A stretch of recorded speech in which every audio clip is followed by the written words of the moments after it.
Ladies and gentlemen, good afternoon and welcome to the launching of ASEAN-China Survey Report 2020, organized by Foreign Policy Community of Indonesia Research and Analysis Department. Allow me to introduce myself. My name is Calvin Cole, and I am the FPCI Research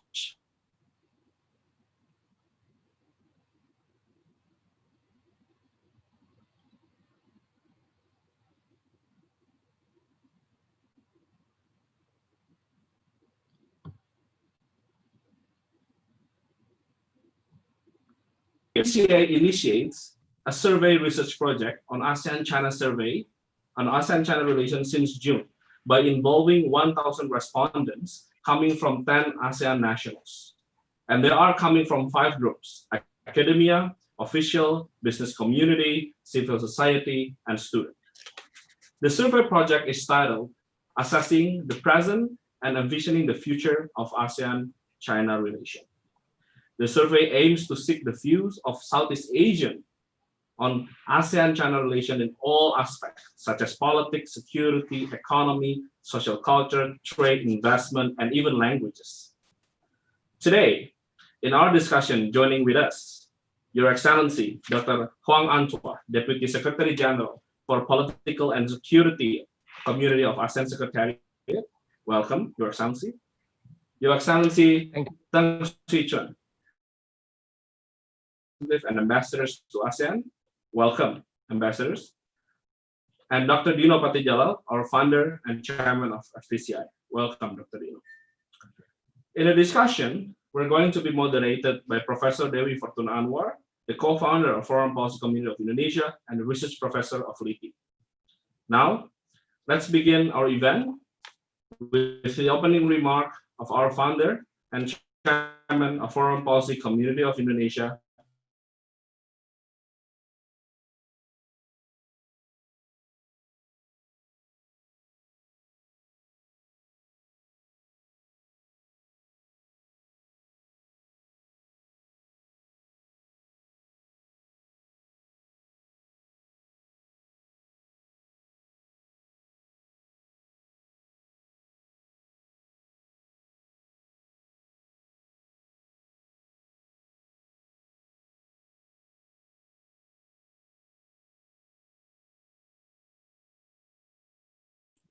Okay, sorry, I think there was momentary loss of connection, but I want to say thanks to all of my good friends here, Ambassador Teng Chuan, Ambassador Noel Sarfigon, and Ambassador Huang Antuan.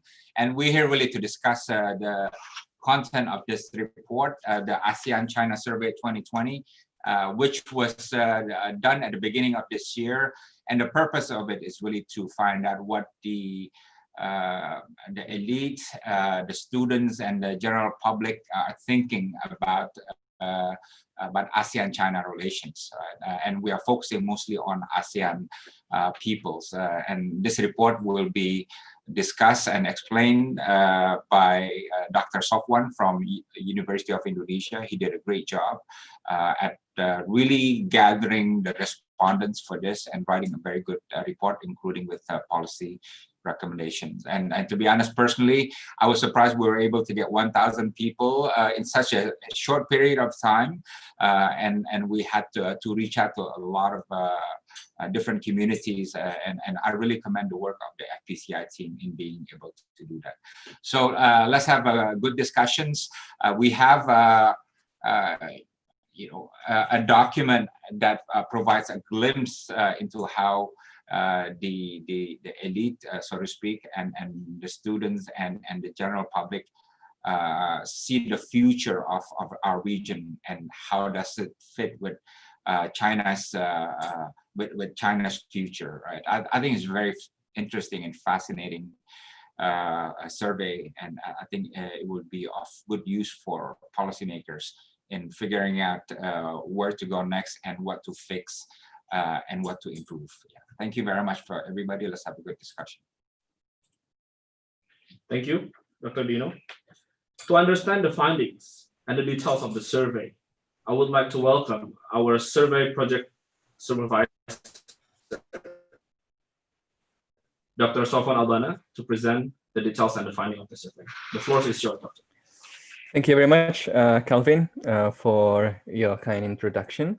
And thank you very much for all of the speakers today and to moderator, Professor Dewi Fortuna Anwar, to His Excellencies, Dr. Huang Antoine, His Excellency Deng Shijun, Ambassador Deng Shijun, as well as all excellencies and discussants here. Good afternoon, salam sejahtera untuk kita semua. It is a great honor for me to be here to present briefly the result of our research. So this research, the survey aims to capture a comprehensive range of perceptions and attitudes towards ASEAN-China cooperation that exist in ASEAN countries' public discourse. So as Bu Dewi already mentioned, maybe some of the general idea of how ASEAN or ASEAN countries or ASEAN citizens see China is already in the back of our mind. However, we need to look deeper at how these perceptions are actually alive in different segments of ASEAN people. This way, to get the comprehensive range of perceptions, we decided to look into two big categories of respondents. The first one is the elites, and the second one is the student. The elite represent how the currently influential people, the people who are currently influencing how countries behave in its international relations, as well as in its relation with ASEAN or with China. While the second category, the student, represents how the youth, the future of ASEAN, the future of the region, perceive the existing cooperation as well as the future of the cooperation. So this way, we will get two interesting picture to compare. And inside the elite segment, we divide the category into 4 categories: government officials, academia and think tanks, business community, and civil society. By assuming that there are differences, different experiences, different background, different way of thinking, which will probably influence the way they perceive the cooperation between ASEAN and China. And through the research that we conduct from July 28 to 2020 until September 23rd, 2020, we found out that this prediction that in general, the pattern is pretty much similar to our expectation, but there are also many surprising findings that I think will provide us with some provocative thoughts to ponder and to redesign, recreate our way of pushing the ASEAN-China cooperation forward. So the survey is an online survey. The template of the survey, the questionnaire of the survey was filled electronically to the respondents, mainly through emails. So the first step was to gather the database of all of the respondents. So since the response rate is usually 20 to 30%, so we have more than 1,000 database. And it is a great news for us that the response rate is quite high. It's around 30 to 40%. So we see that this is quite an interesting survey and quite comprehensive, quite representative, because all ASEAN countries are represented, all categories are represented. So based on that, there are several findings that I think is important to highlight. The first, in general, the relationship is viewed as mutually beneficial and contributing positively towards the peace, stability, and progress in the region. But it is also important to acknowledge that there are still some skepticism remains in some segments of ASEAN people, especially usually this is related to some specific aspects in the security and political security, such as on the issue of ASEAN centrality, on the issue of sovereignty, etc. ASEAN people tend to welcome strong economic cooperation. So the economic cooperation visible prominently in the survey, such as the BRI initiative and also investment, trade, etc. But it is also interesting to look at how the specific initiatives like the BRI need to be continuously reassessed in order to optimally benefit both countries. The skepticism, it's not dominant, but relatively higher in the political security dimension. There are concerns on ASEAN centrality and how the interaction with China would affect ASEAN countries' sovereignty. We feel that such concern is understandable and must be taken into account to ensure a more cordial relationship between the two parties. Another interesting thing is that the people of ASEAN measure the benefit of the cooperation between ASEAN and China in the lens of their own country's national interest. And that is, of course, to be expected. That's why when we look at the survey results in the report, we can see how the response of the respondents are usually very much dependent on the specific issues being asked. So it's not a black-white, a block type assessment in which everything about China is good or everything about China is bad. So it is very much based on what issues were asked.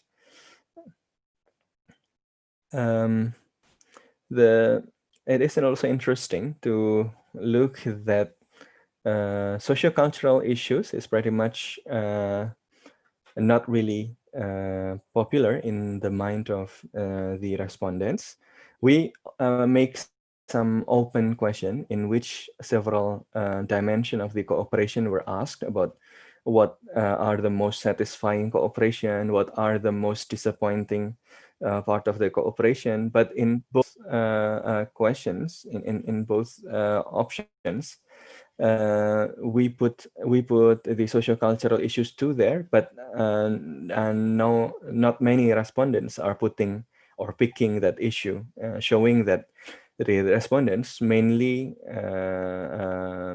perceive the interaction between ASEAN and China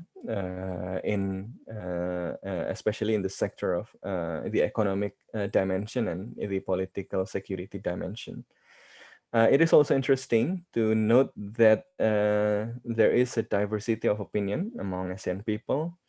It is surprising for us to see that students in many questions, especially on the political security, as well as in economy, sometimes being slightly more cautious. However, when it is the question about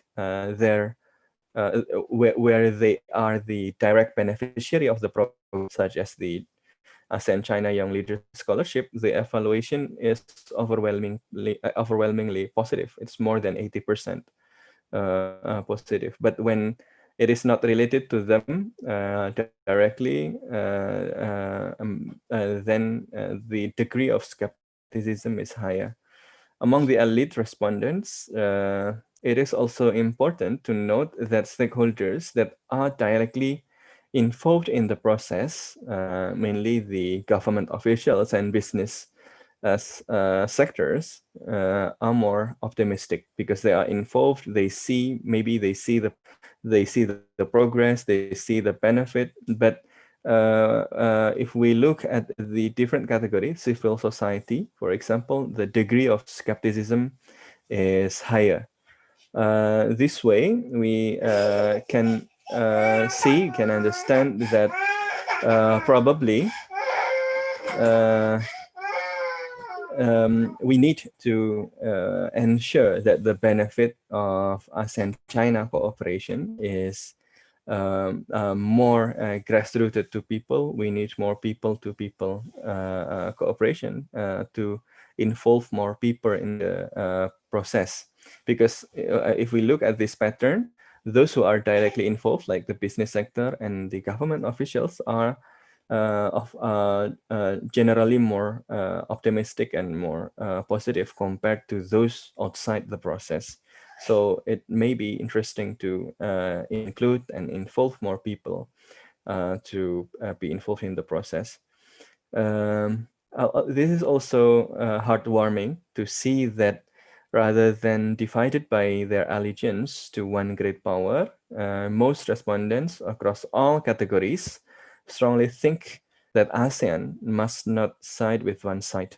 And it is interesting that the majority of the respondents even see that ASEAN must do something to mediate the relationship between the two great powers. So if we look at the result, for example, 58% of the respondents say that ASEAN must mediate between them through ASEAN and regional mechanism. And 33% say that ASEAN must not taking side. Only 6% say ASEAN must side with the US, while 3% said ASEAN must side with China. So I think it is a good news that we are not in a new Cold War, hopefully, and ASEAN remains an area of amity and cooperation. So I think that's in general the findings of the survey. And based on that, we have several recommendations. From optimizing cooperation and customizing the approach to different sectors. Also, the importance of ASEAN mechanism and ASEAN centrality. Also, we see that developing more people-to-people connection in ASEAN-China cooperation is crucial, as shown in the result of the survey, which see those involved generally more positive, while civil society, grassroots institutions are relatively more distanced with the process. And we also highlight the importance of more youth-specific programs in ASEAN-China cooperation. So I think that's all, Excellencies, ladies and gentlemen. Really happy to discuss the findings with you. And I return the opportunity to Calvin. Thank you very much. Thank you, Dr. Sofwan. I think everybody cannot wait to hear and more discuss about the survey. Therefore, shall we begin the discussion? I would like to welcome Professor Dewi Fortuna Anwar to begin and moderate this session. Please, Professor. Yeah, thank you very much, Calvin. Firstly, I would like to congratulate the survey team under the coordination of Dr. Sofwan and some researchers from FPCI and so on for an excellent survey. Even during this difficult time, you have managed to carry out this very, very comprehensive survey. And I suppose, you know, the availability of internet connections and so on is very critical here. But this is very heartwarming that you sent 2,000 emails, but 1,000 responded, so that's 50%, so it's not bad. I think that the survey is very clear, the findings are very clear. What we like to dig out more is I would like to invite the panelists to give first your general impressions. First to Ambassador Deng Xiyun from Chinese Permanent Representative in ASEAN. What strikes you the most concerning the findings? Are there any surprises that you find, or was it, well, okay, this is something that we already know, so there's nothing particularly groundbreaking in this. It's just confirming the general perceptions. What is your own view? Just top of the head impression. Thank you very much, Professor Anwar. Good afternoon. Very glad to see Professor Noel, Dr. Tuan, and Dr. Dino, all the friends on this afternoon. First and foremost, I thank FPCI for doing the survey. The results are highly meaningful and helpful for both Chinese and ASEAN policymakers to better capture the effectiveness and the deficiencies of China-ASEAN cooperation, ASEAN public attitudes toward China-ASEAN relations, and further priorities to the relations. I find the survey very professional in terms of the numbers of respondents, distribution of nationalities, categories, questions, analysis, and the way it is launched. I also find the recommendations highly to the point. So on behalf of the Chinese mission to ASEAN, I wish to highly acknowledge Ambassador Dino and his team for the professional and efficient job they've done. After reading the survey very tentatively, I find the results positive and reliable. Now, I myself have drawn 3 conclusions from the survey, and I'm happy to share them with you. Number 1, the ASEAN-centered regional cooperation architecture keeps the cooperation in East Asia going and growing. The architecture with ASEAN at the center is widely acclaimed by the people of ASEAN countries. When it comes to the region response to China-US relations that are getting more intense, more than half of the respondents hold the view that deteriorating China-US relations would undermine ASEAN unity and hold back regional integration. They believe ASEAN shouldn't side with either side and call for more dialogue through ASEAN-led mechanisms and a stronger mediating role of ASEAN. It reflects the confidence and expectations of the local people for ASEAN's role and influence in regional affairs. Number 2, China-ASEAN relations are solid, substantive, and getting more mature and stable. According to the survey, people of ASEAN countries have rising trust in China and recognize the importance of China-ASEAN relations. In general, they are positive about the relations going forward. They see the strategic partnership conducive to regional peace, stability, development, and prosperity. Mechanisms like China-ASEAN Foreign Ministers Meeting and Economic Ministers Meeting score the highest satisfaction rates. The ever-deepening trade and investment ties and the proper handling of hotspot issues through dialogue speak volume of the maturity and the resilience of China-ASEAN relations. My third conclusion, there is much more we could do in growing China-ASEAN relations. The respondents highly appreciate the anti-pandemic cooperation between us. When we look at history, it's easy to tell that every crisis has drawn China and ASEAN closer to each other. And people have high expectations for further development of the relations. For instance, over 90% of the respondents are happy to see more cooperation in vaccines, post-pandemic economic recovery, and joint commitment to multilateralism. And people are very enthusiastic about more people-to-people exchange, especially tourism, education, and youth exchange. For instance, 88% of the respondents are satisfactory with China ASEAN Young Leaders Scholarship, and 77% regard Chinese proficiencies as important.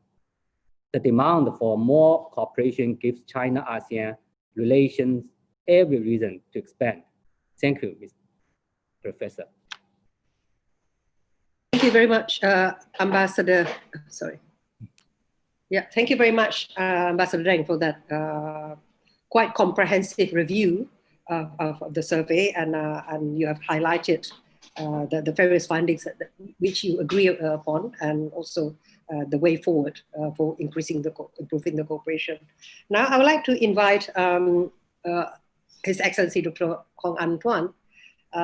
What is your impression? What are the key issues that you find on the survey, and do you agree with most of the findings?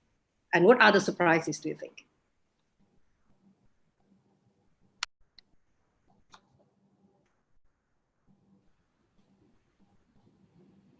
Well, good afternoon.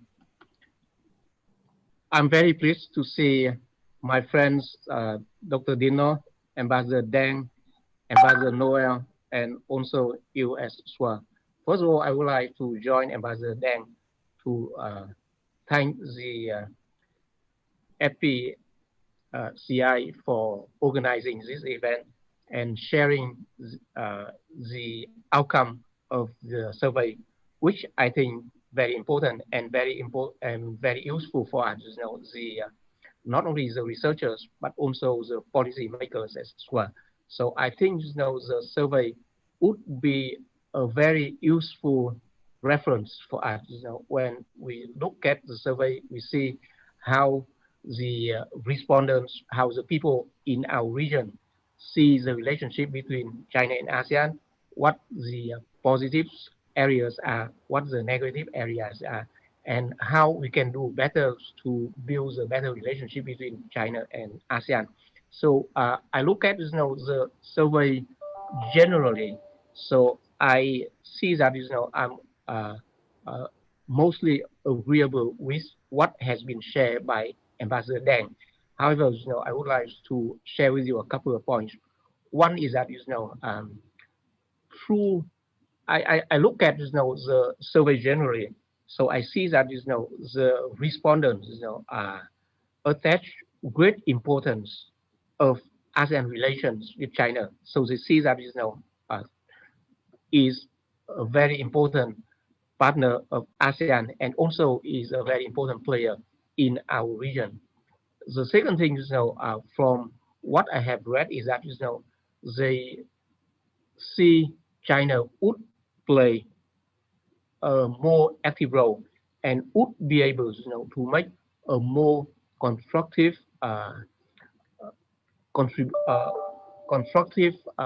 contributions to the region, to prosperity in our region, to the maintenance of peace and security.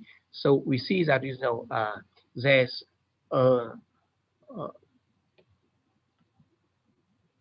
demands from our region to see a bigger role that China would be able to play in our region. And a third thing is that they also make the comparisons between China and other players in the region. And they are also, I think, there's also a worrisome, and also it is a legitimate concern for our region that in order to maintain the healthy relationship between ASEAN and China, in order for ASEAN to play a better role, like as a player to have the maintenance of peace, security, and prosperity in the region, we need to work closer. We need to work harder with China in order to bring about peace and stability in our region, which is quite important, not only for China and the ASEAN region. So this is my general impressions of the survey, and I think that once again I would like to thank FPCI FPCI for conducting this very important survey, which is quite important and useful for us as we move further to see how we can make our relationship more meaningful and would better serve the peoples of ASEAN and China. Thank you. Thank you, Ambassador Chuan. Dr. Dino, do you have your take on the survey? Yes, a couple of things. One, there was one part that I found interesting, that there was a segment that was skepticism about the relationship. And I think it's important to underline that skepticism is not pessimism, right? So those are two different things, right? And then, you know, our public is always skeptical about everything anyways. But having said that, we have to be careful to make sure, because skepticism can turn into pessimism anytime, right? You know, in many relations, I saw this happening, skepticism, but then it turned into pessimism. So we got to be always on the guard to anticipate that, and hopefully it doesn't happen. Secondly, there was one part of the polling, the survey, that found, we asked the question, do you see China as a solution provider, right? It's a new term, and there's a lot of positive response to that, right? And I think that is a new thing in our region. You know, our region, Southeast Asia, have a lot of problems, a lot of challenges, right? And we're always looking for solutions. And for many times, the solutions came to us from the United States, right? Or solutions came from the Western countries, solutions came from Japan, and so on, right? And solutions came from our own respective boundaries. But it's interesting that China now has been quite increasingly accepted and regarded as a solution provider. I think even the Belt and Road Initiative, right, is seen within that context as well, because obviously there's serious connectivity challenge within Southeast Asia, and the Belt and Road Initiative provides one answer to that. So I find that quite interesting. And I think another point is that if you look at this survey, what you see is a reduction in perceptual gap that has always been characterizing ASEAN-China relations, right? You know, China really started engaging Southeast Asia in the 1990s, right? So China was a new thing, and we had to learn a lot about China. And China turned from a country that was really passive and distant from Southeast Asia to become a country that was proactive. And especially, I think somebody in Beijing made a conscious policy to really embrace ASEAN strongly as a matter of strategic interest. And I think there was a time, and I remember I was in government back then, that ASEAN started to feel, hey, China is coming up with all these initiatives, you know, we are trying to catch up. You know, China is moving so fast with so many ideas, you know, the ASEAN-China cooperation, political cooperation, and this and that. So that's something new, and that helped to reduce the perception gap that has always been there between ASEAN and China, right? And I think that is a welcome, both psychological and political development. The other thing is the youth. I think, yeah, we all talk about the youth, they're the future, you know, but I think we should really accept and really see the youth as a strategic asset, right? So, you know, different ASEAN countries have different issues with China, right? But a lot of the youth, including my kids, don't have historical baggage, right? They don't have historical recollections, right? They have a fresh, open book, you know, on the world, including on ASEAN and including on China, right?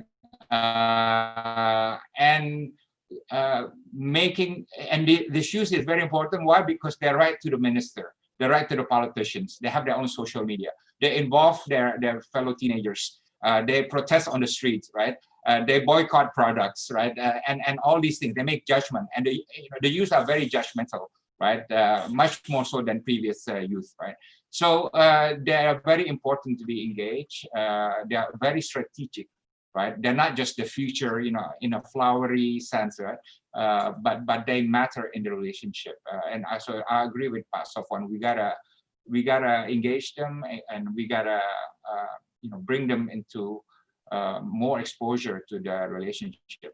And the final comment is, I noticed one interesting fact when the respondents asked, what is the least satisfactory part of the relationship? The highest was when they quoted defense, right? Which means what? Soft power is still the best link between ASEAN and China, right? If we want to grow the relationship even further, the soft power aspect is much more effective than the hard power aspects, right? And people these days are not really interested in the guns and the boats and this and that, right? Or for some reason, they are interested in issues other than that, you know, right? The economics, the technology, the educational opportunities, the trade and investment, you know, the vaccines and so on, right? So I think the policymakers should understand that if you want to get the public behind you, the soft power diplomacy and linkages really are more effective than hard power ones. Ambassador Anwar, can I have a short intervention? Sure. Yes. 2 fingers intervention, is it? Oh, yes. Thank you. Yeah. So I think that would make our discussions more interactive. So one thing that have also come up to my mind through our interactions with our ASEAN colleagues and also Chinese colleagues. So we see that in ASEAN region, we highly appreciate what we have done over the past 30 years since we formed the dialogue partnership with China. So we see that one of the most important contribution or achievement we have done is to able to maintain peace and our security in the region. So looking forward, we see that there's a desire, there's also an interest among not only the youth but among the various sectors of society and also in different countries. They want to see the process, they want to see what we have achieved over the past 30 years would be maintained in the next 30 years as we move our relations forward. So peace and security is deeply embedded in the minds of the people in our region. So I think it is an important thing that the leaders of China, leaders of ASEAN, and also the future leaders of our region, as Pak Dino has mentioned, the youth, that they have to work together, they have to work hard in order to maintain what we have achieved as the most important access in our region over the past 30 years. That is peace and security. Thank you. Okay. When we, the usual talking heads talk about what is the most important issue in the region, the US-China rivalry usually comes top, in endless seminars, now webinars, the US-China rivalry seems to dominate the discussions. But frankly, I'm a bit surprised, if not to say very surprised, when we look at page 34 of this survey report, that in general, there are 4 issues which the ASEAN, both the elites and the students, consider to be top priorities. And the first priority is these economic issues, the economic rebound and regional supply chain. Then the second one is the issues of territorial disputes, unresolved territorial disputes. Third is the distribution of vaccine, and only fourth, the US-China competition in the region. And in fact, we can see that there's a difference also for the elites. The US-China competition is regarded as important by 21%, but among the students, it's only regarded as 16%, which is really, for the students, the most important is the economic issues and then vaccine issues. What is your comment on this? Maybe I'll ask Pak Dino first. This is quite surprising given the fact that, endlessly the US-China rivalry dominates the discussions. But the survey shows that it is, only fourth to the ASEAN people. Yeah, I can comment, for example, on the students' survey. Yeah, Dr. Devi, for people like you and me, we understand that U.S.-China rivalry is really, an important foreign policy phenomenon that we have to address. Yeah, for people in foreign ministry, we understand that people at CSIS, Habibie Center, and LIPI, and so on, right? But I find that a lot of my students that I deal with, they see it as something interesting, but they don't really grasp that this is a strategic development that really has impact on the region and on Indonesia. So I'm not surprised to see the first Everyday, Republika, Rakyat Merdeka, Media Indonesia, everything. The front page is always about economic recession and economic rebounding, the stimulus, the jobs losses, and everything. So I'm not surprised if overwhelmingly they say that the number one challenge is the the economic rebound and supply chain. And keep in mind the reason why COVID was about 20% of that equation. First, it was done in July, right? So it's not where we are today, which is a lot higher. We are now, I think, in about 400,000 COVID cases and so on. So I think the level of alarm was high, but today I think it's higher. I think if it was done today, they would say COVID would get a lot more percentage, right? But I think now you're getting the public to feel even, complacent again, because the government has announced that the vaccine will be available next month, right? So a lot of people are saying, hey, now it's over. It's going to be over soon, right? So the COVID response is quite interesting for me, but I think everybody's worried about the economics of this. Ambassador Deng, what is your take on this? I mean, should we be concerned that most of the people in ASEAN are not that worried about US-China rivalry? Is it based on complacency or ignorance, or basically that they don't consider this to be that urgent? What is your take on this? Thank you, Professor. Actually, I quite understand the list of the importance by the respondents. They are right. The pandemic and economic recovery are the two biggest challenges for China and ASEAN now. Yet they are also the two priorities of China-ASEAN cooperation. You may see through the whole year, China-ASEAN two sides led by example in anti-pandemic cooperation. This is evidenced by the survey results, with respondents in all categories spoke highly of China-ASEAN anti-pandemic cooperation. In the months to come, China will continue to stand firmly by ASEAN countries to prevail over the vaccine. Not only China, but also ASEAN. I think the whole countries in the world, they believe vaccine will be the final solution to the COVID-19. So vaccines are the priority of China-ASEAN anti-pandemic cooperation nowadays. You may all know now that the 4 of vaccines developed by China are now in phase 3 clinical trials. China's vaccine are being proved to be safe and effective with no serious adverse reactions reported yet. And China has made pledges on multiple occasions to provide ASEAN countries with vaccine on a priority basis when their development is complete and available for use. So today we also see this pledge being turned into reality.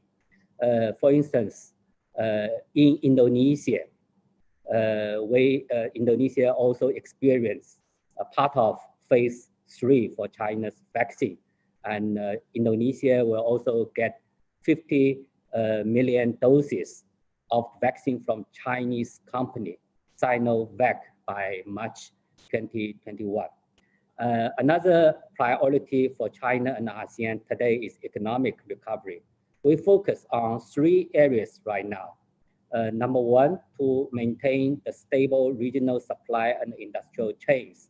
China has established fast lanes for personnel travel and green lanes for goods movement with Singapore, Laos, Myanmar, and Indonesia. Number 2, to deepen economic and trade cooperation. China will work with all countries on implementing the protocol on upgrading the free trade area and signing ASEP by the end of this year as planned. And number 3, to advance the Belt and Road cooperation. Major Belt and Road projects such as China-Laos Railway and Jakarta-Bandung High Speed. So people now concentrate on these 2 important areas. And I also quite understand why China-US tension will be listed in the last compared to the other. Because they don't think there will be a real confrontation between China and the US in this region, because the peace, stability, prosperity are the aspiration of the people in this region. As far as China is concerned, we are committed to pursuing peaceful development and building a community with a shared future for mankind. This commitment is rooted in the traditional Chinese value of common good of the world and the people and harmony among all nations. So to China, we do not like to seek confrontation. We would like to seek peace. We would like to seek economic cooperation, development with the US, and cooperate with ASEAN countries to make a better life for the future. Thank you. Okay, thank you very much, Ambassador Deng. We are now opening the floor for discussions. I would like to invite first His Excellency Pak Noor. What is your take on the survey and particular points that you want to raise? And in the meanwhile, if the participants who want to ask questions, maybe post the questions, and the organizer will send WhatsApp messages to me. So, Dr. Noor, Ambassador Noor. Thank you, Professor. Thank you for the chance to give a comment on the survey. First of all, I would like to congratulate the FPCI, headed by Dr. Dino. Good to see you again, Dr. Dino. And I have read the survey results carefully, meticulously, and especially on the portion of the methodologies. And I'm impressed on how the FPCI was able to gather all the views made, reported in this survey. My only comment is for Ambassador Deng. Perhaps you can conduct another survey 2 years from now the survey was conducted in the midst of this COVID pandemic, and the results might have been very much affected by what's happening now. But I'm sure that there would be better times, colleagues, my friends. There would be better times, and the results might be maybe more elucidating. More, we could get more information about the survey, and it would be more significant as we try to improve further our ASEAN-China relations. So I can comment later on if there are other questions, Professor. Thank you. Thank you. We have two questions from the general participants. One is from Mahatma Yudhishthira from University of Indonesia. I think this is, anyone can take this. So it says, how ASEAN-China relations can integrate to the UN SDG goals? So in this case, in terms of the Belt and Road Initiative projects in the Southeast Asia regions, how can we integrate this to the SDG goals? Would it be a new model for green and sustainable investment? Is there any internal and external actions to integrate SDGs into the BRI in Southeast Asia? So Ambassador Deng, if you want to take that.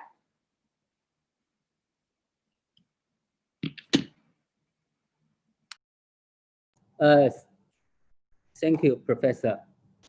I can talk a little bit about the Belt and the Road Initiative. And maybe briefly, because we are running out of time, but just focus on whether it can connect with G. Thank you. Yes, Belt and Road Initiative is proposed by China. However, it's for all the countries in the world, and ASEAN is a priority area of Belt and Road Initiative cooperation projects. And both sides have achieved a lot in promoting high quality Belt and Road cooperation. And since the beginning of this year, the impact of COVID-19, Belt and Road projects have been making steady progress with the pandemic prevention and control measures well in place. The Sound Belt and Road Initiative cooperation has been a big boost to China-ASEAN trade and investment cooperation. So I fully believe that not only China, but also ASEAN countries can benefit a lot from this initiative for the national development of both sides. Concerning SDG, we fully support, and I also hope to integrate. Thank you. Thank you. The next question concerns the difference in demographic from between China and ASEAN countries. This question is from Stevie Harrison from Muda Nusantara. So based on the demographic trends, ASEAN has massive young population, while China has aging population. So how seeing this, how could this affect the socio-economic dimension? Maybe I'll ask the ASEAN first to answer. Dr. Tuan, given this different age demographic, how can we promote people-to-people connection?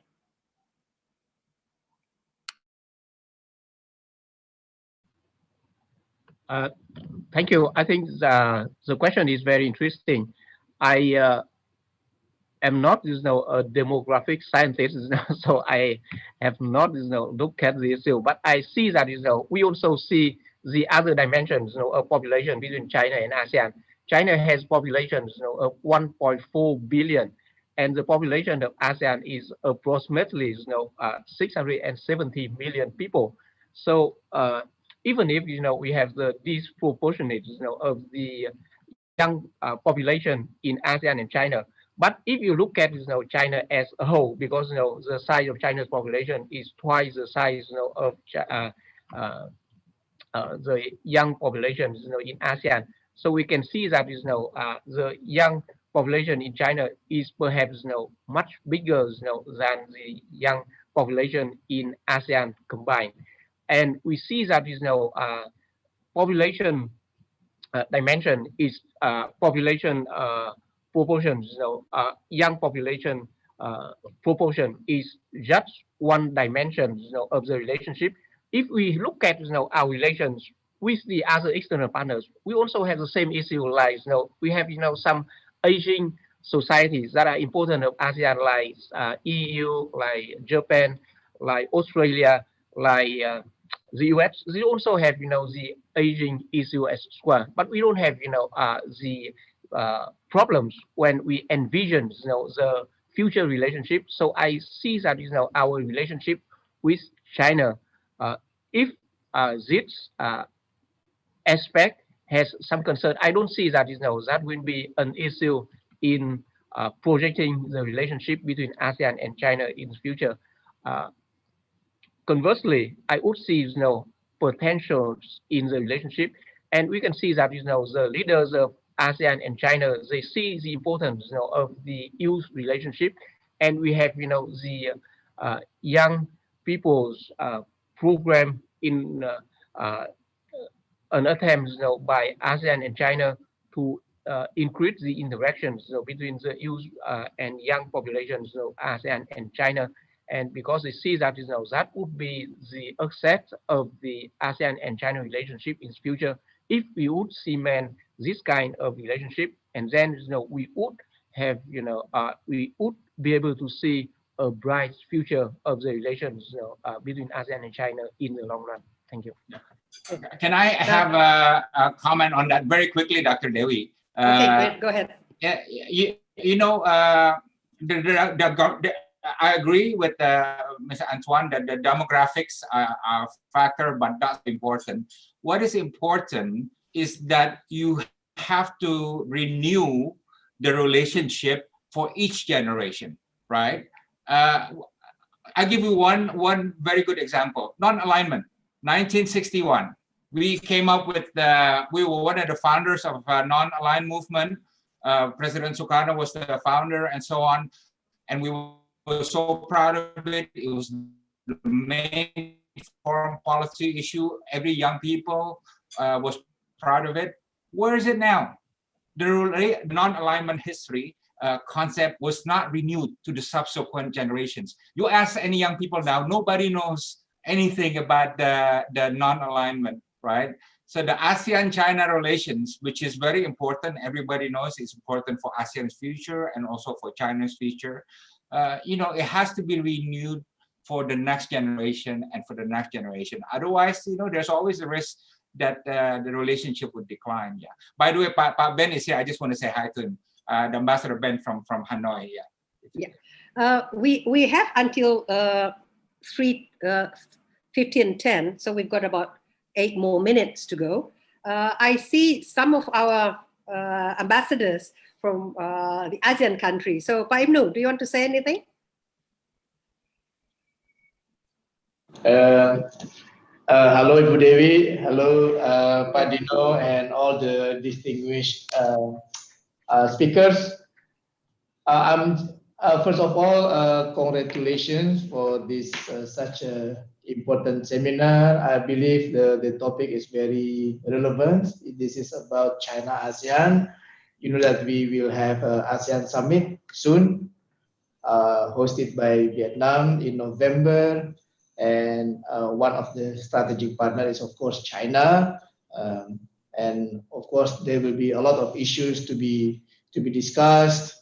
And I just want to know from the perspective of all of the distinguished speakers, how do you foresee the way forward of the code of conduct, knowing all of the dynamics taking place in the South China Sea, and of course also the target for ASEAN to conclude the negotiation. I believe that the negotiation will start soon again. I believe, if I'm not mistaken, hosted by the Philippines. So I want to know how do you foresee the way forward of this code of conduct of the South China Sea. Thank you.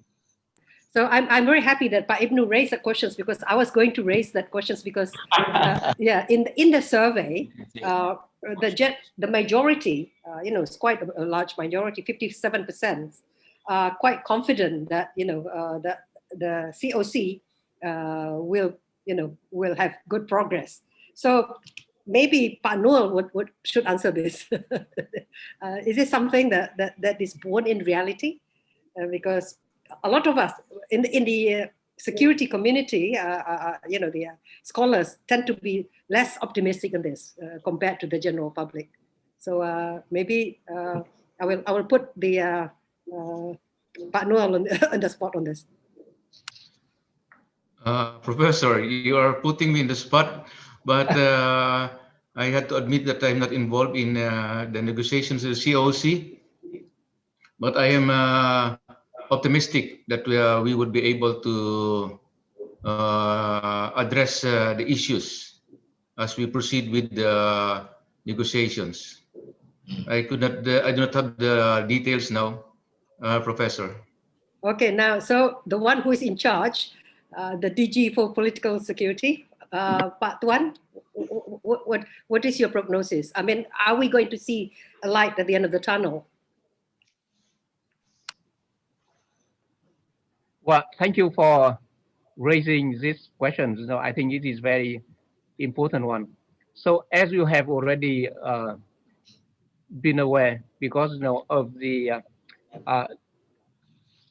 during the ASEAN-China summit in Singapore in 2018, China Prime Minister Li Keqiang has proposed an initiative to conclude the negotiations on COC between among the 11 parties in 3 years, and ASEAN countries has took notes of China's initiative, and last year we have concluded the negotiation of the first reading of the COC, and because this year there have been planned for intensive negotiations between ASEAN and China on the COC, but because of the pandemic,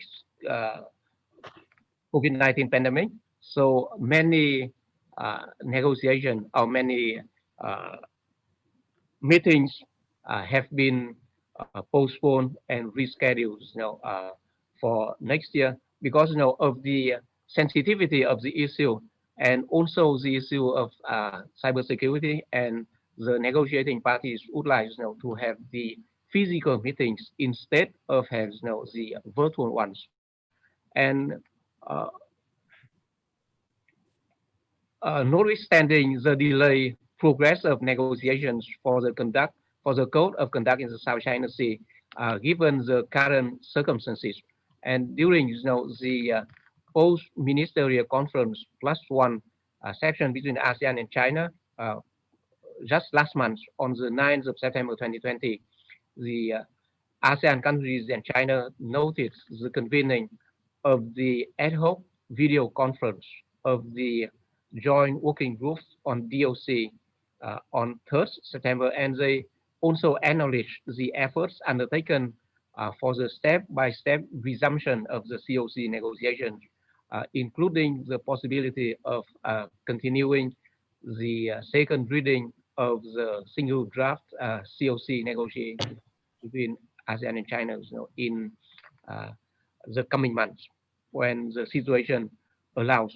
So even if we are faced with the COVID-19 pandemic situation, but there is a desire, there's a determination between ASEAN and China to continue the negotiation, and we do hope that we will soon have a substantive, effective COC. Thank you. Thank you. And now, Ambassador Deng, what is the timeline for concluding these negotiations? Is that from Beijing perspective? Thank you very much. Dr. Duan really gave us a very clear picture where we are. I just want to add that actually, he also mentioned we have DOC, Declaration on the Conduct of Parties in the South China Sea, which was made in 18 years ago. So, of course, it demonstrates the political will of concerned countries to deepen mutual trust, enhance cooperation. And pursuant to the DOC, we committed to resolving territorial and jurisdictional disputes through friendly consultations and negotiations with sovereign states directly concerned, and to jointly maintaining peace and stability in the South China Sea with ASEAN countries. So actually, this is the dual track approach initiated by Brunei. So right now, with the concerted efforts of China and ASEAN states, the situation in the South China Sea is basically stable.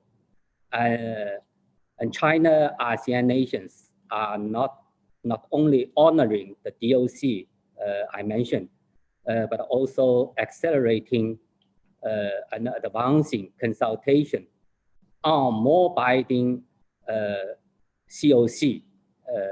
Just now, Dr. Duan told us a lot. So as to jointly safeguard peace, stability, and the freedom of navigation in the South China Sea.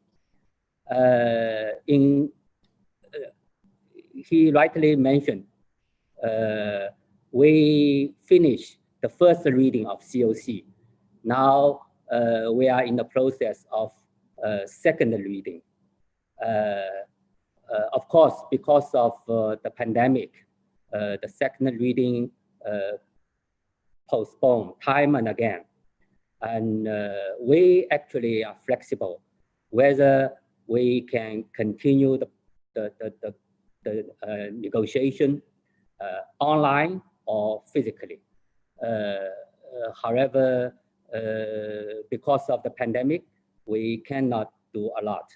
And however, 1 month ago, we had a video con among the group leaders of COC.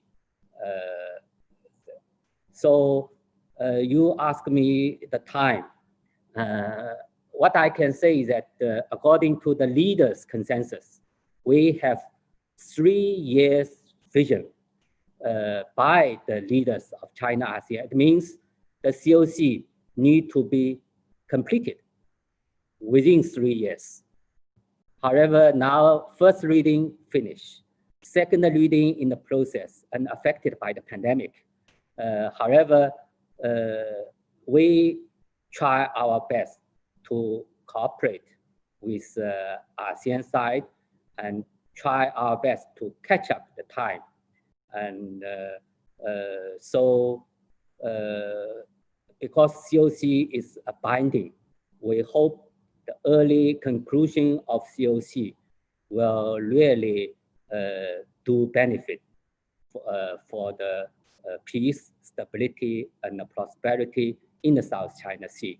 So with close cooperation and joint efforts, China sincerely hope that we can finish COC negotiations as early as possible. Thank you, Mr. Chair. Thank you. As early as possible. Can I add something? Just, yeah. Okay. Dino, I would like to give you the last words. Just very quickly. I just want to point out that the key thing is always implementation. We had the Cambodian agreement, Cambodian conflict, and then Indonesia and France, and France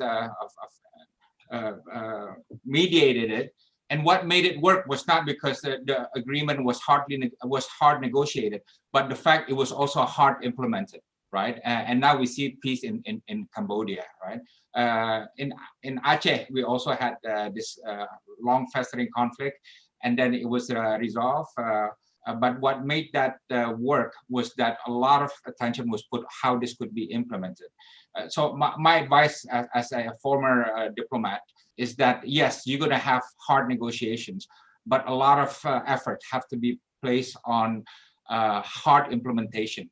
Because often ASEAN forgets this. Remember, we came up with the beautiful idea of eminent person group, right? The idea that there would be wise men from and women from ASEAN that would resolve conflicts when they arise. It has never been put in action, never been implemented, right?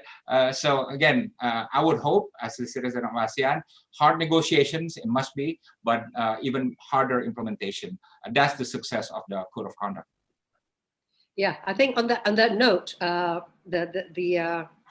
the ball is in the hands of the diplomats that do negotiate as hopefully within the shortest possible time.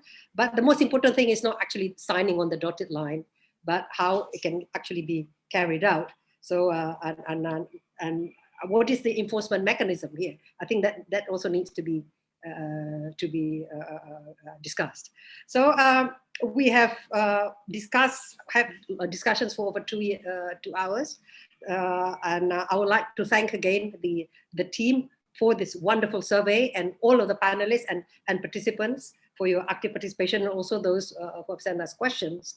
So the most important thing is that to take away from the survey is that this China-ASEAN relation is cautious optimism, but the operational words is both cautious and optimistic. But as Dr. Dino mentioned, there's always a slippery slope, and also that we need to nurture that the lessons learned from the older generation are also transferred to the younger generation. So that with the new dynamics, we need also to engage the younger generation, because at the end of the day, they are our future, and if they are disengaged, and it seems to be here that in terms of the engagement of the young people is still quite limited. So the homework is on how to deepen in the social cultural pillar, the people-to-people connection needs to be given more attention by the diplomats. So it's not just the high politics of political security and economics that need to be given attention. So on that note, thank you again to the team and to all of the panelists and all their participants. Take care, and till next time. Thank you very much. Thank you, everybody. One word, optimistic and realistic. Yes. Optimistic and realistic, but also both idealistic and pragmatic. Yeah. Yes. Okay. Thank you, Professor Dewi. Thank you to all panelists, Dr. Dino, and again, thank you to all who are coming. And for those of you who are looking and would like to see and discuss or even study more the report of ASEAN-China Survey 2020, we would like to welcome you to visit our official website, www.fpcindonesia.org, and it will be available in 1 hour from this session's end. And I hope this report, we hope this report will give a good reference not only for the academia, but also the policy stakeholders. Thank you. And we would also to please follow our social media handles, and a very short announcement that in the 2nd of November, we are going to have a Jakarta forum, and it will be a good discussion about the reinforcing regional economic recovery against COVID-19. So again, we would like to invite all of you to watch to our official YouTube channel, and please subscribe to our mailing list as well. My name is Calvin Ko. Thank you for tuning in, and I hope this survey will bring a good implication and good for all of us. Thank you. Thank you. Okay. Thank you.